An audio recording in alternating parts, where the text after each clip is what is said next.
명성만큼이나 바쁜 일정에 쫓기는 명의들. 건강 관리는 어떻게 하고 있을까?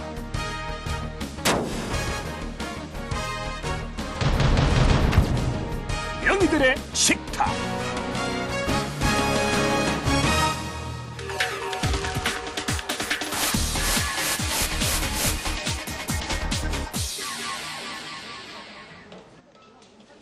이른 시간에 외과 병동. 대장암 전문의 박재갑 교수가 회진을 돌고 있다. 안녕하세요.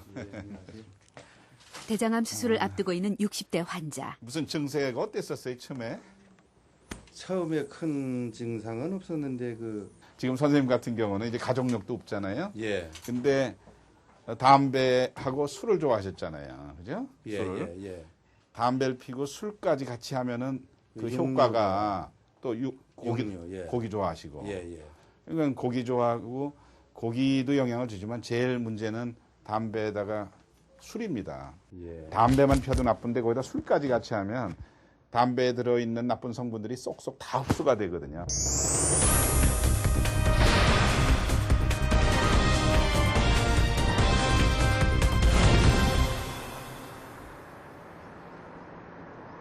보건소에서. 예. 어. 이게 후정이 좀 이상하다고 좀 큰 병원을 가보라 해서 왔어요. 술 담배는 아니 술 못 먹고 이 담배를 많이 탔어요. 담배를 네. 얼마나? 뭐한 40년. 몇 살에 배우셨어요? 어디서? 군대 가기 전에 배웠는데 여기 오는 날까지 탔어요. 여기 오는 날까지. 예. 아주 드물게 상처가 잘 안 붙는 경우 보면 10중 8구는 담배를 수술하는 날까지 폈던 분들이 있어요. 그래서 이제 영국 같은 경우는 담배를 피면 아예 수술을 안 해주는 거로 돼 있어요. 담배 끊고 한참 지날 때까지. 담배는 암을 일으킬 뿐만 아니라 치료 효과를 현저히 떨어뜨린다. 흡연이 암 사망에 미치는 영향은 30%로 식생활 요인의 무려 6배에 달한다.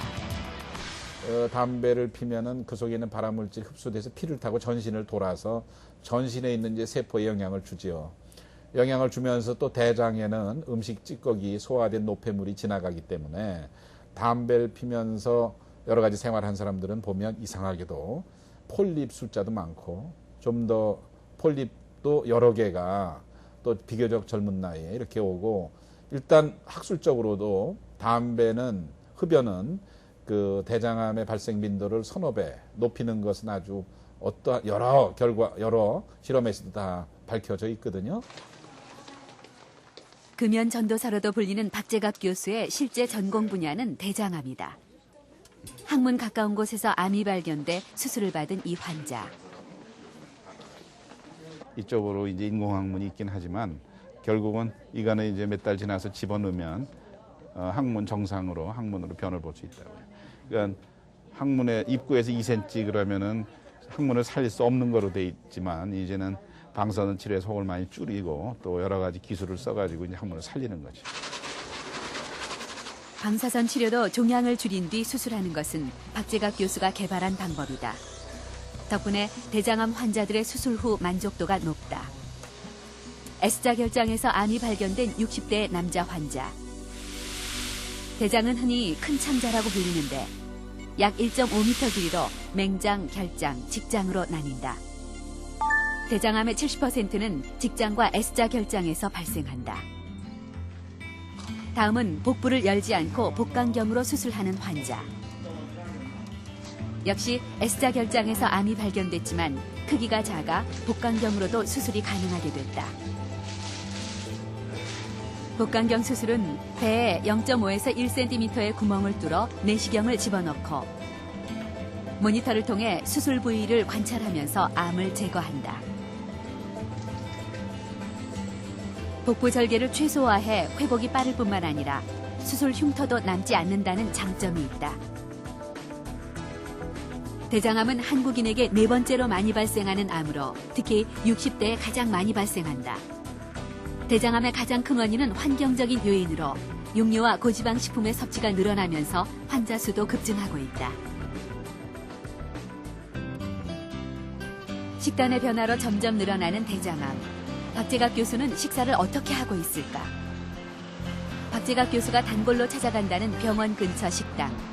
이곳에서는 청국장, 된장찌개와 같은 콩 발효식품을 전문으로 한다. 식탁은 각종 쌈채소와 나물, 두부로 가득하다. 이 중에서 박재갑 교수가 가장 좋아하는 음식은 청국장.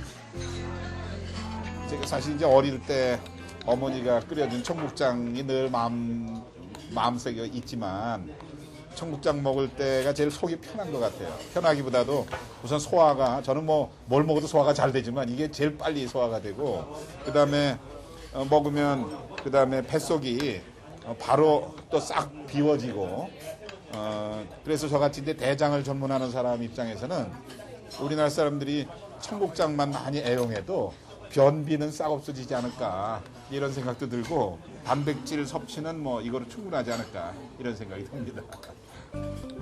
소박하지만 가장 건강한 식단으로 꼽히는 한식.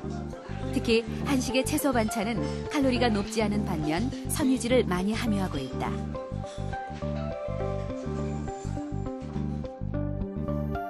음식 속의 섬유소는 다른 영양소와 달리 소화가 되지 않은 상태로 장까지 전달된다.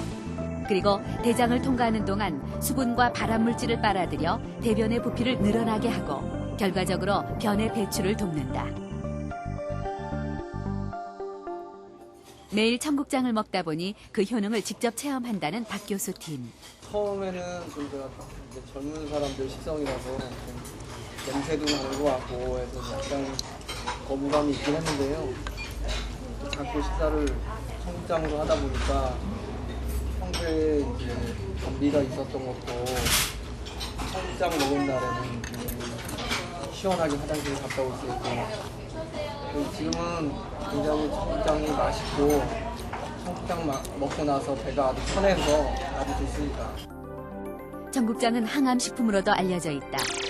콩에는 제니스틴이라는 강력한 항암물질이 있는데 발효 과정을 거치면서 제니스틴은 제니스테인의 형태로 변한다. 제니스테인은 제니스틴보다 우리 몸의 흡수가 더 잘 돼 암세포가 자라는 것을 막을 뿐만 아니라 암세포를 죽이는 역할까지 하게 된다. 이렇게 소박한 밥상에서 건강 비법을 찾는다는 박재갑 교수. 저는 이제 기름진 소고기는 상당히 좀 피하는 편이고요. 가급적 너무 기름지지 않은 음식이면서 주로 우리 어릴 때 어머니가 해줬던 어떻게 보면 값싼 것들이죠. 뭐 우거지국이나 또 뭐 비빔밥이라든지. 박재갑 교수는 또한 아침을 절대 거르지 않는다. 스스로를 노동자라고 부르는 그는 아침 역시 한식 위주의 식단을 고집한다.